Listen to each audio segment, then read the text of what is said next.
Cerita dimulai dengan seorang pria bernama Wosung. Ia adalah seorang budak korporat dengan penghasilan yang pas-pasan. Ia memiliki impian besar untuk membeli apartemen di pusat kota. Pada tahun 2021, demi mewujudkan impiannya, Wosung nekat mengajukan banyak pinjaman, bahkan menggadaikan seluruh tabungannya.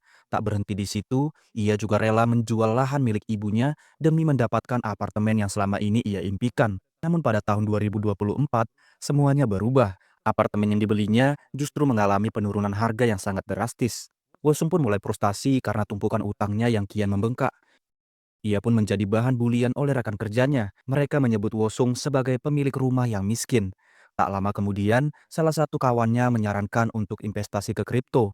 Namun di situ Wosung menolaknya. Ia lebih memilih untuk kerja sampingan demi membayar apartemennya. Sesampainya di apartemen, Wosung kembali mendengar suara gaduh yang berasal dari kamar atas. Suara itu bukan sekali dua kali terdengar, melainkan hampir setiap kali ia berada di dalam kamarnya. Karena merasa terganggu, ia akhirnya melapor ke pihak pemeliharaan dan menyampaikan bahwa suara bising tersebut selalu muncul dari atas kamarnya. Setelah membuat laporan, Wosung pun segera berangkat menjalani pekerjaan sampingannya seperti biasa. Saat kembali dari pekerjaan sampingan, Wosung pun mendapatkan sebuah kertas tertempel di depan pintu kamarnya. Kertas itu berisi teguran agar tidak berisik. Ia hanya menatapnya sebentar, lalu mengabaikannya karena ia merasa suara gaduh yang sering terdengar bukan berasal dari kamarnya. Tak lama setelah masuk, ia mendengar suara seseorang berada tepat di depan pintunya. Ketika dicek, ternyata itu adalah tetangga kamar 1301. Ia menuduh suara bising berasal dari kamar Wosung. Di situ, Wosung berusaha menjelaskan kalau bukan dia penyebabnya. Namun, wanita itu tetap bersikeras ingin memeriksa ke dalam. Wosung pun membiarkannya masuk. Anehnya, saat mereka berada di dalam kamar, suara bising yang biasa terdengar tiba-tiba lenyap begitu saja. Wanita itu pun keluar tanpa berkata banyak. Dan tak lama setelah pintu tertutup, suara gaduh itu kembali terdengar dari atas, seakan-akan tak ingin disaksikan oleh siapapun. Wosung yang merasa dipermainkan langsung mendatangi kamar yang berada di atasnya. Tak lama kemudian, keluarlah seorang pria bertato yang tampak cukup kejam. Wosung yang tadinya emosi, mendadak ciut dan langsung bersikap canggung. Namun, pria itu juga mengatakan hal yang sama, kalau ia juga terganggu dengan suara bising tersebut. Ia menyuruh Wosung untuk naik ke lantai atas lagi karena menurutnya suara itu berasal dari sana. Tapi saat Wosung naik dan mengetuk satu persatu kamar, setiap penghuni mengatakan hal yang serupa. Ketika Wosung tiba di lantai paling atas, di sana ia bertemu dengan seorang wanita yang dikenal sebagai perwakilan penghuni apartemen. Wosung menceritakan semuanya, termasuk keluhannya soal ibu-ibu dari lantai bawah yang terus-terusan menuduhnya sebagai sumber suara bising. Wanita itu mendengarkan dengan tenang. Ia juga berkata kalau ia adalah pemilik unit yang disewa oleh ibu-ibu tersebut.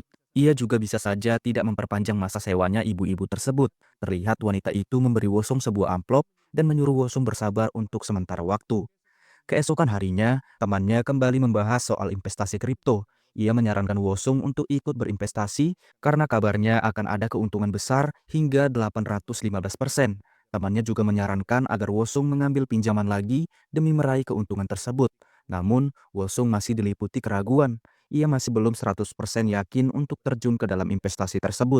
Beberapa saat kemudian, Wosung diam-diam mencoba mengajukan pinjaman online. Namun, di situ pengajuannya ditolak karena ia sudah terlalu sering meminjam. Merasa muak karena hidup dalam kemiskinan, ia akhirnya memutuskan untuk menjual apartemennya dengan harga murah. Meskipun prosesnya belum sepenuhnya selesai, ia meminta uang muka sebesar 85 juta sebagai modal untuk berinvestasi di kripto dan berharap bisa mendapatkan keuntungan besar seperti yang dijanjikan temannya. Keesokan harinya, Wosung terkejut saat melihat investasinya terus mengalami kenaikan. Nilai investasinya mulai melonjak tajam. Temannya menyarankan agar Wosung mencairkan semua dananya pada tanggal 15 agar keuntungannya bisa maksimal. Namun ia juga mengingatkan Wosung jika lewat dari jam tersebut, grafiknya akan menurun drastis dan bisa menyebabkan kerugian. Di malam harinya, ia terbangun karena suara bising itu terus muncul. Tak lama kemudian, tetangga lantai atas datang. Ia berkata kalau suara tersebut terdengar jelas dari kamar Wosung. Namun anehnya ketika ia memeriksa ke dalam, suara itu kembali hilang begitu saja. Merasa kesal karena dipermainkan oleh suara bising yang tak kunjung hilang, Wosung turun ke lantai bawah dan langsung mendatangi kamar 1301 yang selama ini ia curigai sebagai sumber kebisingan. Terlihat seorang wanita dari kamar sebelah keluar. Ia juga mengatakan kalau suara bising itu justru berasal dari kamar Wosung. Keesokan harinya, di tengah suara bising yang terus menghantuinya, grafik investasi kripto milik Wosung juga terus melambung naik. Karena hal itulah ia menjadi sedikit tenang. Ia pun mulai tak menghiraukan suara bising tersebut. Namun ketenangan itu tak berlangsung lama. Keadaan semakin memburuk ketika ia mendengar ketukan pintu di kamarnya. Ia pun segera membuka pintu tersebut. Ia pun terkejut ketika melihat para tetangga yang menunggunya di depan pintu kamarnya. Di saat itulah ia merasa terpojok. Mereka menuduh kalau sumber kebisingan itu berasal dari kamarnya. Dan di tengah keributan tersebut, pria dari lantai atas muncul. Ia menyarankan agar mereka langsung mengecek kamar Wosung. Ketika pengawas apartemen itu masuk dan mengecek kamarnya, tanpa diduga mereka menemukan sebuah alat pengeras suara yang tersambung ke sebuah ponsel. Seketika itu Wosung terkejut. Ia sama sekali tidak tahu sejak kapan alat itu ada di kamarnya. Dalam kepanikan dan kebingungan, ia mulai berasumsi kalau penghuni kamar 1301 adalah pelakunya. Seketika itu juga Wosung menjadi tak terkendali dan terjadi perkelahian kecil di antara mereka. Namun pria itu dengan licik menjatuhkan tubuhnya sendiri ke lantai seolah-olah baru saja dipukul oleh Wosung. Tak lama berselang dan entah siapa yang melapor, polisi datang dan langsung menangkap Wosung atas dugaan tindakan kekerasan yang tidak ia lakukan. Di kantor polisi, Wosung menjelaskan kalau pria itu sengaja menjatuhkan diri dan berpura-pura terluka. Sialnya, para polisi tidak percaya begitu saja, dan saat ia melihat jam dinding, Wosung baru sadar waktu pencairan kriptonya semakin dekat. Ia harus mencairkan sebelum pukul 15 agar tidak kehilangan semua uangnya. Dengan panik, ia meminta kembali ponselnya yang telah disita. Ia pun berusaha kabur dengan mengelabui petugas.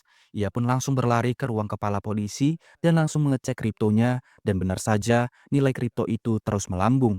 Namun karena keserakahannya, bukannya segera menjual, ia malah menunggu kripto naik ke nilai yang lebih tinggi. Alhasil para petugas itu berhasil masuk dan segera menembak Wosung dengan pistol kejut sehingga membuatnya pingsan. Saat ia terbangun, seorang polisi meminta maaf kepada Wosung karena ia memang terbukti tidak bersalah. Ia pun segera kembali ke apartemennya dan bergegas membuka laptop.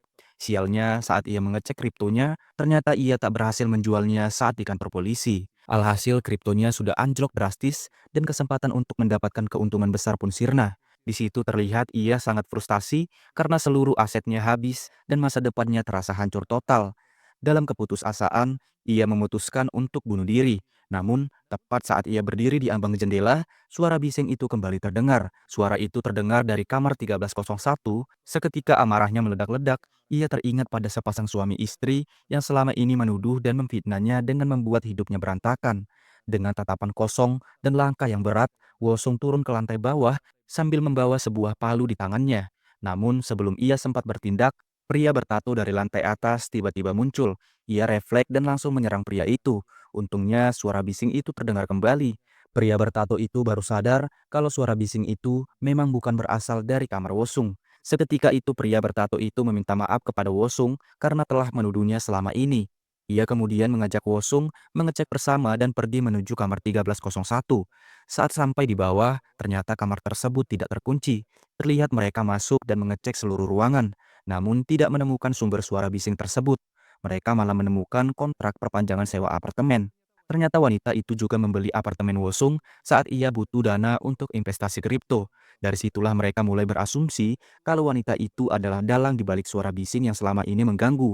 Mereka juga berasumsi kalau wanita itu melakukannya agar para penghuni tidak betah dan menjual apartemen mereka dengan harga murah seperti yang terjadi kepada Wosung. Mereka pun sepakat untuk bekerja sama mencari bukti. Mereka yakin suara bising itu berasal dari kamar wanita tersebut. Secara kebetulan, wanita dari lantai atas itu menelponnya. Ia meminta Wosung datang untuk membicarakan insiden yang terjadi sebelumnya. Melihat kesempatan itu, Wosung dan pria bertato memutuskan untuk memanfaatkan dan menyusup untuk mencari bukti keberadaan alat pengeras suara tersebut. Saat Wosung sedang berbicara dengan wanita itu di dalam apartemen, tiba-tiba terdengar ketukan dari luar. Pria bertato muncul dan pura-pura ingin membahas sesuatu.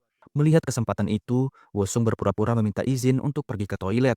Wosung mencari seluruh sudut ruangan dan berusaha menemukan di mana alat pengeras suara disembunyikan. Sialnya ia malah ketahuan suami dari wanita tersebut dan situasi pun menjadi kacau. Mereka terdesak, Wosung akhirnya mengatakan semuanya. Ia menuduh kalau wanita itulah dalang dari suara bising yang selama ini mengganggu. Di luar apartemen, Wosung dan pria bertato kembali berdiskusi. Wosung yakin wanita itu adalah penyebab dari semua kekacauan ini. Ia mengatakan kalau tadi ia sempat melihat sebuah pintu baja di dalam kamar, tapi pintu terkunci dengan kata sandi. Kemungkinan besar suara bising itu berasal dari balik pintu tersebut.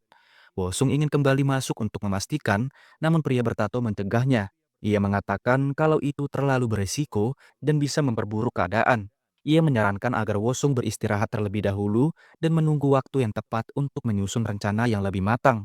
Singkat cerita, saat Wosung baru kembali ke apartemennya, ia menyadari ada sesuatu yang aneh. Ia melihat ponsel yang sebelumnya ditemukan saat penggerbekan. Ternyata tersambung ke sebuah jaringan wifi, padahal kamar Wosung sendiri tidak memiliki wifi. Merasa curiga, ia membawa ponsel itu dan mencoba menelusuri sumber sinyal. Namun yang membuatnya makin bingung, sinyal wifi justru semakin kuat saat ia berada di depan kamar 1501. Dengan perasaan campur aduk dan penuh kecurigaan, ia kembali ke kamarnya tanpa memberitahu yang sebenarnya. Singkat cerita, Wosung datang ke sauna untuk menemui pria bertato itu. Wosung berpura-pura tidak bisa masuk karena belum membayar biaya pemeliharaan apartemen. Karena merasa iba, ia meminjamkan kartu apartemennya agar Wosung bisa masuk. Di saat itu, diam-diam Wosung menukar kartu milik pria bertato dengan kartunya. Saat mereka berbincang di dalam sauna, pria itu mulai bercerita kalau dirinya dulu adalah seorang jurnalis. Ia juga mengungkapkan kisah di balik tato-tato yang menghiasi tubuhnya. Setelah berbincang cukup lama, Wosung berpamitan untuk pulang karena lelah. Sesampainya di apartemen, Wosung segera bergegas menuju kamar 1501 dan segera memeriksanya. Dan benar saja, ponsel yang ia curigai ternyata memang tersambung ke jaringan wifi di kamar tersebut. Saat ia membuka ruangan lain, semuanya menjadi jelas. Sumber dari kekacauan selama ini akhirnya terungkap. Suara berisik yang selama ini ternyata berasal dari kamar tersebut. Lebih mengejutkan lagi, ternyata selama ini ia memata-matai semua penghuni apartemen. Saat ia sedang memfoto semua bukti, tiba-tiba pria itu datang. Karena panik, ia pun bersembunyi di dalam lemari agar tidak ketahuan. Dari balik lemari, ia melihat si pria yang sedang mengakses komputernya. Dari situlah ia menyadari kalau semua kejadian sial yang menimpa para penghuni apartemen dan dirinya ternyata ulah si pria bertato. Saat pria itu tertidur, Wosung perlahan keluar dari persembunyiannya. Ia mengambil palu dan bersiap untuk menghabisi pria bertato. Tapi tepat sebelum ia bertindak, bel kamar tiba-tiba berbunyi. Karena panik, ia pun segera bersembunyi di bawah ranjang. Beberapa saat kemudian muncul seorang wanita. Ternyata wanita itu adalah penghuni kamar 1301, tetangganya yang selama ini juga kerap mengganggunya. Ternyata selama ini mereka bekerja sama untuk menjatuhkan Wosung. Namun situasi mulai memanas karena wanita itu sudah muak dengan ancaman pria bertato. Karena emosi yang tak terkendali, pria itu secara tak sengaja membunuh si wanita. Wosung yang menyaksikan semuanya dari bawah tempat tidur hanya bisa gemetar ketakutan. Saat situasi tampak tenang dan mengira pria bertato telah meninggalkan kamar, Wosung perlahan bangkit dari persembunyiannya dan mencoba melarikan diri. Namun saat ia mau keluar dari kamar itu, ternyata pria bertato mencegatnya. Ternyata pria bertato sudah tahu kalau Wosung bersembunyi di kamarnya. Dari situlah akhirnya terungkap alasan ia menjadikan Wosung sebagai tumbal dari rencananya. Semua berawal dari pembangunan apartemen yang dilakukan secara asal-asalan yang menyebabkan banyak pihak dirugikan. Pria bertato ingin membongkar semua itu, namun dengan cara mengorbankan Wosung. Saat pria bertato hendak membunuh Wosung demi menjaga rahasia rencananya, Wosung tiba-tiba mengajukan tawaran. Ia bersedia membantu menjalankan rencana tersebut. Wosung juga punya satu syarat, ia ingin apartemen dan hidupnya kembali normal. Pada akhirnya, mereka berdua memutuskan bekerja sama. Mereka naik ke lantai atas untuk mencari bukti terkait pembangunan gedung yang bermasalah. Keduanya membobol masuk apartemen wanita yang selama ini mereka curigai. Terlihat mereka menangkap dan menginterogasi pasangan tersebut. Ternyata wanita itu dulunya adalah seorang jaksa. Ia pernah menangani kasus pembangunan apartemen tersebut. Anehnya, ia tiba-tiba mengundurkan diri dari pekerjaannya dan membeli unit di sana. Pria bertato mendesak wanita tersebut dan menanyakan keberadaan buku besar dan dokumen rahasia. Ternyata dokumen itu berisi daftar nama-nama orang penting yang terlibat dalam proyek korupsi tersebut dan juga uang kotor yang diterima si wanita. Di situ sang wanita terus bersikap seolah tak tahu apa-apa. Alhasil pria bertato menyeret suami wanita itu ke ruang rahasia.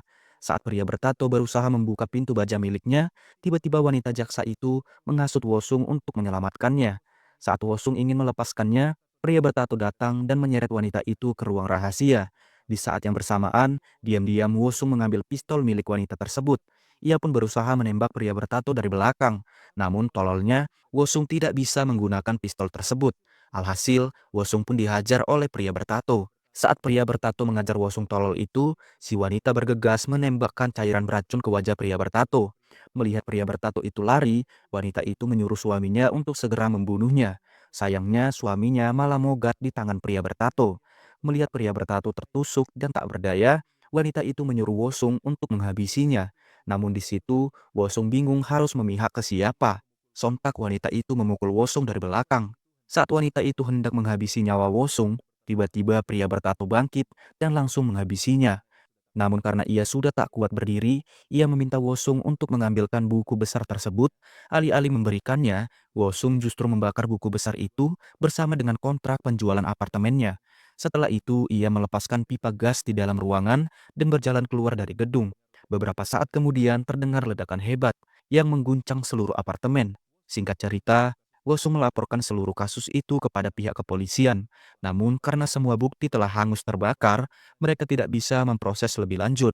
Namun anehnya, mereka itu bersikap seolah-olah memang menginginkan semua itu terjadi. Dan di akhir film kita diperlihatkan Wosung yang kembali ke apartemen. Dan film pun tamat. Oke guys, makasih dan nonton. Sampai jumpa di film selanjutnya. Sekian, terima kasih.